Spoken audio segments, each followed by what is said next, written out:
ఇప్పుడు చాలామందికి సమయం, డబ్బు ఉండడంతో చాలామంది టూరిజంకి వెళ్ళాలని ఇష్టపడుతున్నారు. ముఖ్యంగా ఐలాండ్స్‌కి వెళ్ళడం అంటే చాలా ఇష్టపడుతున్నారు. కానీ మన దగ్గర ఎంత డబ్బున్నా వెళ్ళలేని కొన్ని ఐలాండ్స్ ఉన్నాయని మీకు తెలుసా? నిజమే. మన దగ్గర కేవలం డబ్బుతో ఈ ఐలాండ్స్‌కి మాత్రం మనం వెళ్ళలేం. ఆ ఐలాండ్స్ ఏంటో, అవి ఎక్కడున్నాయో ఇప్పుడు తెలుసుకుందాం. మొదటి ఐలాండ్ నార్త్ సెంటినల్ ఐలాండ్. ఇది అండమాన్ నికోబార్ ప్రాంతంలో అంటే మన దేశంలోనే ఉంది.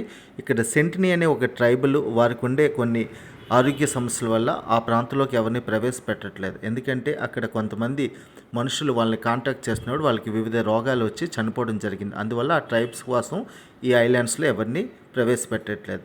ఇంకోటి నెక్స్ట్ బ్రెజిల్లో ఉన్న స్నేక్ ఐలాండ్స్. ఈ ఐలాండ్స్లో చాలా భయంకరమైన సర్పాలు ఉన్నాయి. సుమారుగా 4000 స్పీసీస్ పైగా సర్పాలుండి ఎవరైనా వెళ్తే ప్రాణాలతో తిరిగి రావడం చాలా కష్టం. మృత్యువును కోరుకొని వెళ్ళినట్టే.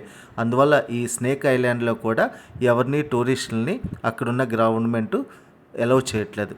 మూడోది నార్త్ బ్రదర్ ఐలాండ్. ఇది న్యూయార్క్ దగ్గరలో ఉంది. ఒకప్పుడు స్మాల్ పాక్స్ రోగుల్ని ఫేమస్ టైఫాయిడ్ మేరీ అనే ఒక మహిళను ఉంచడం జరిగింది. తర్వాత కొన్ని హాంటెడ్ స్టోరీస్ అది జరగడంతో అక్కడికి వెళ్ళడానికి చాలామంది భయపడుతుంటారు. ముఖ్యంగా అక్కడ పాడుబడిన బిల్డింగ్స్, అక్కడ ఉండే ప్రదేశాల్లో దయ్యాలు తిరుగుతుంటాయని, ఆత్మలు ఉంటాయని చాలామంది నమ్ముతుంటారు. అందువల్ల ప్రభుత్వం కూడా ఇక్కడ ఎవరిని అలౌ చేయట్లేదు.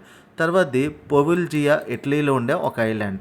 దీనికి కూడా ఇదే హిస్టరీ ఉంది. అక్కడ చాలామంది రోగుల్ని, మనుషుల్ని టార్చర్ చేసి వాళ్ళ మెదడుని కట్ చేసి ఎలాంటి జబ్బులు వస్తాయో పరిశోధనలు చేశారని, తర్వాత సైకియాట్రీ హాస్పిటల్గా మార్చారని, చాలామందిని చంపివేశారని టాక్ ఉంది.